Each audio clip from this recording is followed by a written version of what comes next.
సింగరేణి కాలనీలో గత 7వ తారీఖు నాడు మానభంగం మరియు హత్యకు గురైన చిన్నారి చైత్ర వారి కుటుంబాన్ని పరామర్శించడానికి బహుజన సమాజ్ పార్టీ తరఫున నేను హైదరాబాద్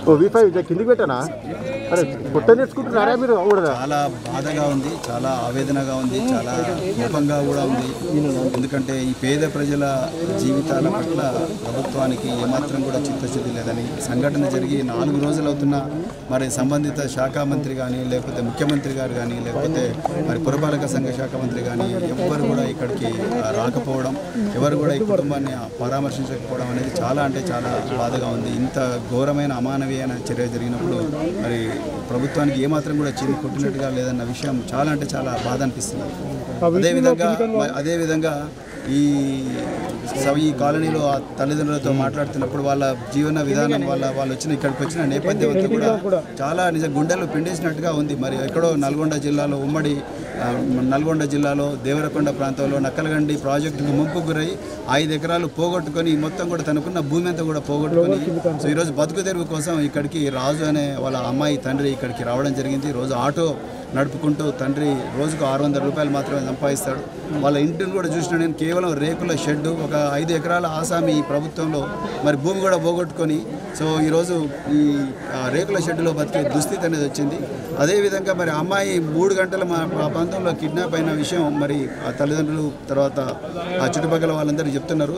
మరి పట్టపగలే 3 గంటల్లో ఒక బిడ్డ కిడ్నాప్ అయ్యే పరిస్థితి వచ్చిందంటే మరి పోలీస్ వ్యవస్థ ఏం చేస్తున్నట్టు, తర్వాత వాళ్ళందరూ మరి పెట్రోల్కి ఎక్కడ ఉన్నది, తర్వాత చాలామంది కాలనీ వాసులు అక్కడ లోపలికి పోయినప్పుడు ఏం చెప్తున్నారంటే సాయంత్రం 5 కాగానే 6 కాగానే ఇక్కడ ఓపెన్గా గంజాయి లేకపోతే లిక్కర్ ఇవన్నీ కూడా అమ్ముతున్నారు, రకరకాల బ్రాండ్స్ లిక్కర్ అమ్ముతున్నారు. చాలామంది కూడా మత్తులో ఉంటున్నారు. ఈ మత్తులో ఉన్న ఈ వ్యక్తులను చూసి ప్రజలందరూ కూడా బిక్కు మట్టుకు బతుకుతున్నారు. మరి చాలా సేఫ్ తెలంగాణ అంటున్నాము, అదంటున్నాము, మరి ఎక్కడ పోయింది ఇక్కడ పెట్రోలింగ్ ఎందుకు జరగడం లేదని చెప్పేసి కూడా నేను ప్రశ్నిస్తున్నాను. అదేవిధంగా అన్నిటికన్నా ముఖ్యంగా ఎవడైతే నిందితుడు ఈ దుర్మార్గం చేసిండో వాడు ఇంతవరకు కూడా దొరకకపోవడం అనేది చాలా చాలా ఘోరమైన విషయం. మరి మీకు రకరకాల జర్నలిస్టులను అరెస్ట్ చేస్తున్నారు, ఆ తీన్మార్మల్ని అరెస్ట్ చేస్తున్నారు, ఆ తెలుగు రఘుని అరెస్ట్ చేస్తున్నారు, వాళ్ళు ప్రభుత్వాన్ని ప్రశ్నించే వాళ్ళనే అరెస్ట్ చేస్తున్నారు. ఇంత ఘోరమైన దుర్మార్గం, ప్రజల మాన ప్రాణాలతో ఆడుకుంటున్న దుర్మార్గులను వీళ్ళని మాత్రం మీరు ఇంతవరకు పట్టుకోలేకపోతున్నారు. వీళ్ళని అర్జెంటుగా ప్రభుత్వానికి ఏమాత్రం చిత్తశుద్ధి ఉన్నా వాళ్ళని అర్జెంటుగా వాడిని అరెస్ట్ చేయాలి.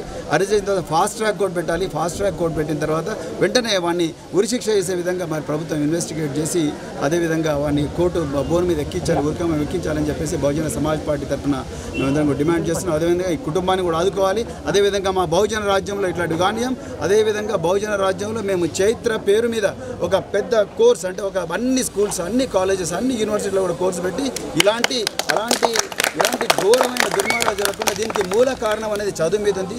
ఈ చదువులో మనం ఈ నైతిక విలువలు ఉన్న చదువు అనేది మనం నేర్పిస్తే ఈ నైతిక విలువ అవతల వ్యక్తి ఒంటరిగా ఉన్న పురుషుడైనా, మహిళ అయినా, అమ్మాయి అయినా, అబ్బాయి అయినా వాళ్ళందరినీ గౌరవించే విధంగా పిల్లలను పెంచడం, పిల్లలకు చదువు చెప్పడం అనేది చేయకుండా మనం ఏం చేసినా కూడా వేస్ట్. అందుకొరకు ఆ మూల కారణం మూలాల్లోకి పోయి ఆ చైత్ర పేరు మీద ఒక మంచి కోర్సు పెట్టి మొత్తం కూడా తెలంగాణ రాష్ట్రంలో కాదు యావత్ దేశానికి కూడా మార్గదర్శకంగా ఆ కోర్సు పెట్టి అన్ని స్కూల్స్, అన్ని కాలేజెస్లో కూడా ఆ కోర్సు పాస్ అయితే తప్ప మిగతా క్లాస్కి పోకుండా, మిగతా ప్రమోషన్ రాకుండా చూసే పరిస్థితిని మేము తీసుకొస్తామండి.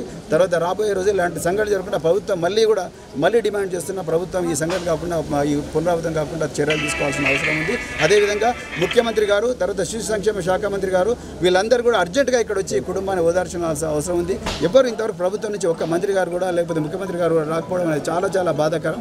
అర్జెంటుగా వాళ్ళు వచ్చి ఈ కుటుంబంతో పరామర్శించాలని చెప్పేసి కూడా బహుజన సమాజ్ పార్టీ తరఫున డిమాండ్ చేస్తున్నాండి.